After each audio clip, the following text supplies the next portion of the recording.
What's up, guys? Welcome back to another episode of Mind Something. If you're new here, my name is Jake, and in today's video we've got a crypto platform removing ETH from its marketplace. Also, Caroline Ellis and Gary Wang have pled guilty to fraud charges. And then next we've got the AMD 7900 series has some temperature issues. And then lastly, HiveOS has some big updates that we need to cover. So do me a favor, hit that like and hit the subscribe, and we're going to jump straight in by looking at the market. So time of recording right now is about 10 p.m. on December 21st, 2022. Bitcoin is sitting at 16,861. Ethereum at 1,215. BNB sitting at 247. XRP sitting at 34 cents, Cardano at 25 cents, Dogecoin at 7 cents, Polygon at 79 cents, Litecoin sitting at $65.50, Solana down to $12.13, and Toncoin still sitting pretty at $2.52. Let's go ahead and take a look at a few others. We'll start with Caspa. So Caspa's had a pretty nice day today. It is currently up about 7%, sitting at 0.005598. And hopefully we can keep this momentum going, but I want to show you something here. So we've talked about holding this line here as support if we get down to that. And as you can see, we've had several little pumps followed by dumps, and it looks like we're putting in a lower high here. So I would expect a little bit more downside until we can fully rest on this line of support. So next we've got Radiant. Radiant is down almost 6.35% for the day at 0.001152. Let's go ahead and take a look at the monthly chart. And looks like we're going to continue to see a little bit more downside. I'm expecting it to hold at 0.001, but time will tell. Next, we've got Flux. So Flux is sitting at 44 cents, down about 0.5% today. And then let's take a look at Ergo. Ergo is sitting at $1.26, down about 1% on the day. Let's go ahead and jump into what to mine and take a look at profitability or lack thereof. So we're looking at 130.70 using the defaults and at 10 cents per kilowatt hour. Looks like Radiant is -2 cents still. And Caspa moved up just a little bit. Yesterday it was -11 cents. Now it's -9 cents. Ergo is coming in at -12 cents. And Flux is sitting at -15 cents.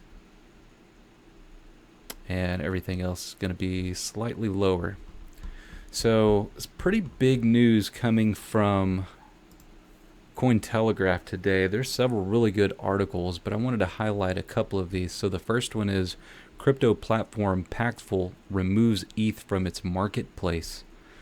It's a peer-to-peer cryptocurrency marketplace. Paxful has removed Ether, Ethereum's native token, from its marketplace, citing a number of concerns around the world's largest cryptocurrency by market capitalization, or second largest.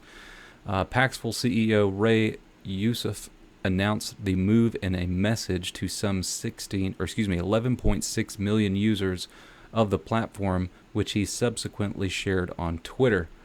And I want to read his little message because I find it interesting and kind of insightful that this is finally happening, but let me just read what we've got here. So, revenue is nice, but integrity trumps all. Let me explain. The biggest problem in the world is economic apartheid. It is the root of all humanity's pain. I want to see a world where Bitcoin frees billions of people held back from this evil system, especially those unnecessarily harmed living in the global south. This is why I built Paxful, to achieve this mission. It is what truly drives me. It's from the heart, and this is personal for me. So here are the reasons why I am removing ETH from Paxful. ETH switched from proof of work to proof of stake. Proof of work is the innovation that makes Bitcoin the only honest money there is, whereas proof of stake has rendered ETH essentially a digital form of fiat. ETH is not decentralized. It is controlled by a small group of people, and one day you will need permission to use it. ETH had some utility on real use cases as credit and lending, but it thrives because of tokenization. The tokens that ETH has spawned have become scams that have robbed people of billions. They have stolen valuable momentum away from Bitcoin and cost us years on our mission. In short, our industry is under attack right now, which means our responsibility to protect our users is greater than ever before. We are not perfect, but we'll always do the right thing, even if it's not popular and even if it costs us money. The payoff for all humanity will be so great that the billions scammers have stolen via tokens will seem like pennies by comparison. You have my word as CEO and as a human being that I will always put purpose before profit. We're really going to do this, brothers and sisters. This is the way. So, I think a lot of us out here have been saying the same thing, but to hear it come from the CEO of an exchange is very impactful. And obviously being on the front page of Cointelegraph will tell you just as much. But it does make me a little scared for the bags that I hold of ETH, if I'm being honest. I think a lot of people feel this way about Ethereum, especially those coming from a mining background. And the direction that development has gone, it does seem to cater to the narrative of ESG friendly. I don't know what the right word is here, but obviously a lot of people are seeing the writing on the wall. And I commend Mr. Ray here for sharing his opinion and following through. Next, we got another story on Cointelegraph. This is breaking news. Caroline Ellison and Gary Wang have pled guilty to fraud charges. Former Alameda Research CEO Caroline Ellison and FTX co-founder Gary Wang have pled guilty to federal fraud charges and are cooperating with prosecutors as part of the criminal case against former CEO of FTX Sam Bankman-Fried. United States Attorney for the Southern District of New York, Damian Williams, made the announcement on December 22nd, emphasizing that the latest major development is unlikely to be the last. As I said last week, this investigation is ongoing and moving very quickly. I also said last week's announcement would not be our last, and let me be clear once again, neither is today's, he said, adding that I'm announcing that SDNY has filed charges against Caroline Ellison and Gary Wang in connection with their roles in the fraud that contributed to FTX's collapse. Both Mrs. Ellison and Mr. Wang have pled guilty to those charges, and both are cooperating with the SDNY. Williams also confirmed that SBF is now in custody of the Federal Bureau of Investigation and is on his way back to the United States, where he will be transported directly to the Southern District of New York to appear before a judge as soon as possible. Now, I'm very curious if he's going to make bail or if he'll give them the option of bailing out. I sure hope that they don't. I would like to see him stay in custody because, it's probably not safe out there for him, and I think that everybody would like to get his side of the story and be able to question him so that we can hold anybody else that was involved accountable. But the other reason is I just don't feel like he deserves to be out free walking around and, potentially getting to make peace or say goodbye to people and tie up loose ends. Any ability that he has to make moves for potential hidden wallet addresses, all of that stuff needs to be without of his reach. And I feel like if he's walking around, then that may not be a possibility. So the next thing I wanted to talk about is an article that I saw on Tom's Hardware saying that AMD is looking into RX 7900 series temperature issues. So this is concerning. AMD's reference designs for its flagship RDNA 3 GPUs garnered early praise for being relatively sleek and for sensibly sticking with the 2x8 pin power connectors, but these made by AMD designs may suffer from thermal issues. At least that's what German tech site Hardware Lux is investigating following a wake of reports that Radeon RX 7900 XT and XTX cards are suffering from high temperatures and hotspots, loud fans, and thermal throttling. So I'm curious if you've got a 7900 or 7900 XTX, are you seeing this? Are you seeing what they're talking about here is 109 degrees Celsius hotspot, which is super hot, and up to 110 degrees Celsius. So yeah, if you've mined with this card and you're seeing similar issues, or if you're just gaming with this card and listening to this channel, please leave a comment down below. Would like to get more information on that. And then another thing that caught my attention today, I'd like to say thank you to, I think it's Sai Krishna. He asked for my opinion on something that was mentioned in Kaspa's Discord, which is another proposal. And let me read this proposal to you guys real quickly if I can find it. Let's see here.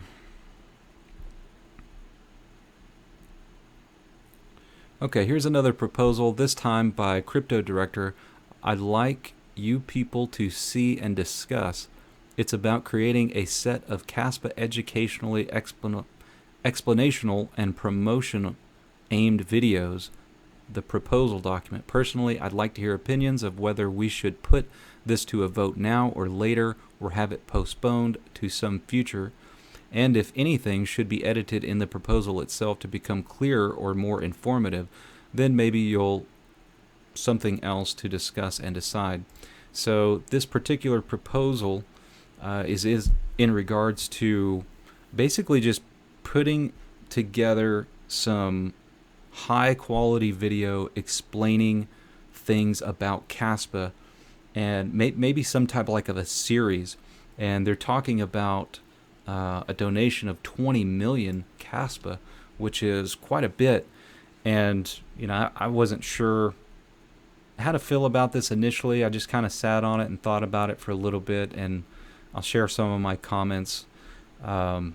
Basically, I just think that if it's done properly, it would definitely need to be professionally done and not by an amateur. If it's some type of video tutorial / explanation, a channel like mine, I'm an amateur at best, right? As when it comes to editing, I'm definitely not the greatest. And when it comes to asking really high level questions to get the most out of the information they want to convey, somebody like Son of a Tech would probably be way more advanced in his questions. Now, he did have a pretty good interview with one of the developers, and I feel like there's probably a lot of things that could have been asked in addition to the questions that he asked, but, depending on what's discussed, somebody like Son of a Tech would do a much better job than I would. However, I just told him, I think that if I were to tackle something like that, number one, I wouldn't want to get paid, because to some that could be misconstrued as nepotism or bribery in some way, and I personally prefer to stay impartial. That way I can give you guys my honest opinion. If I ever did something like that, it would definitely be pro bono. I don't want to get compensated in any way. But I also brought up the fact that, I just don't see a whole lot of people that are super active in the community with YouTubers as far as trying to get the message out that they are trying to convey. I do think it would be awesome if they had something professionally done, but a lot of this could be accomplished by simply being active. Like, take for instance Daniel Keller. He's been on many YouTuber shows, and not only once but multiple times, and they stay in communication. And I think as things progress, that's a great way to convey those types of messages, right? But as far as compensating someone to do it, it just depends on what they're trying to accomplish with it. So again, if they want a professional video, something that's really well thought out and put together, and they want to hire a professional company to do that, then I think that's a great idea. However, I do think that they could accomplish all of these things with just being more active in the community with YouTubers, people that have podcasts and things like that. I'm not volunteering to do that necessarily, given that this is kind of a faceless show. I don't know if an interview would be the right direction with that, but I know there are other avenues to convey the messages that they want to convey, and I'll continue to do what I can to convey that to you guys. Another thing that I wanted to cover real quick was just profitability on Nexa. So for those of you guys who haven't seen previous videos, we talked about them having a bot in their Discord. You can just simply type in your profit, which would be followed by your total hash rate, your power, and then what you pay per kilowatt hour, and it's going to spit out some numbers for you. And just FYI, according to this, it is still profitable right at this very moment. I think we could probably get a little bit more efficient than that. I'm not currently mining Nexa. I switched back to Caspa for the time being, but just something to be aware of, that it is profitable.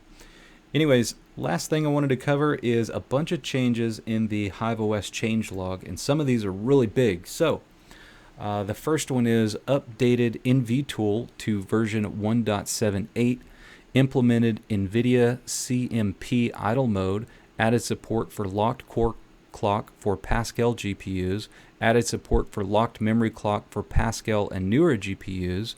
Notes: if memory overclocking doesn't affect hash rate, i.e. mining Caspa, then user can set MemClk offset as -3000. As result, memory clock will actually set to 810 MHz with a significant reduction in energy consumption.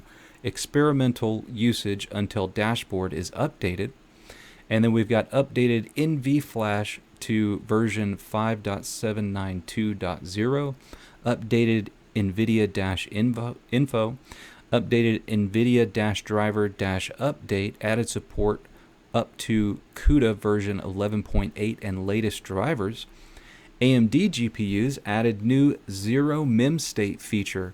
Notes: if memory overclocking doesn't affect hash rate, i.e. mining Caspa, then user can set MemClk to 1 MHz. As result, memory clock will drop to zero memory state. Example, for Big Navi, it's equal to 96 MHz with a significant reduction in energy consumption. Experimental usage until dashboard is updated. Also, added new experimental command AMD-OCL-install.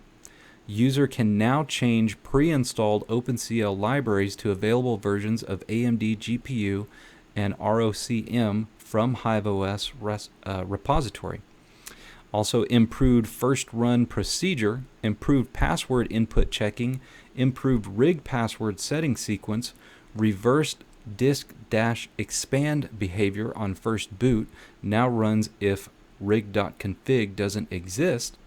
Then they updated AutoFan, updated web shell, built-in CPU graphics, now always in the first GPU list, updated device IDs, and various other fixes. And then we also have a new version from Gminer, version 3.18, improved hash rate for Caspa, ETC plus Caspa, and Ergo plus Caspa. And someone asked me in Discord to cover this, and they also said that they were seeing slightly better efficiency than LOL Miner, which is extremely intriguing. So I think I need to go ahead and perform a test on that, and once I have the results, I will share that with you guys. So just a reminder, I'm probably going to take a few days off with the holidays, so I hope you can bear with me, but I'll try and put together some content during the break and have some really good things for you when I come back. Appreciate you guys watching today's video. Do me a favor, hit that like and hit the subscribe on your way out, and I'll see you guys soon.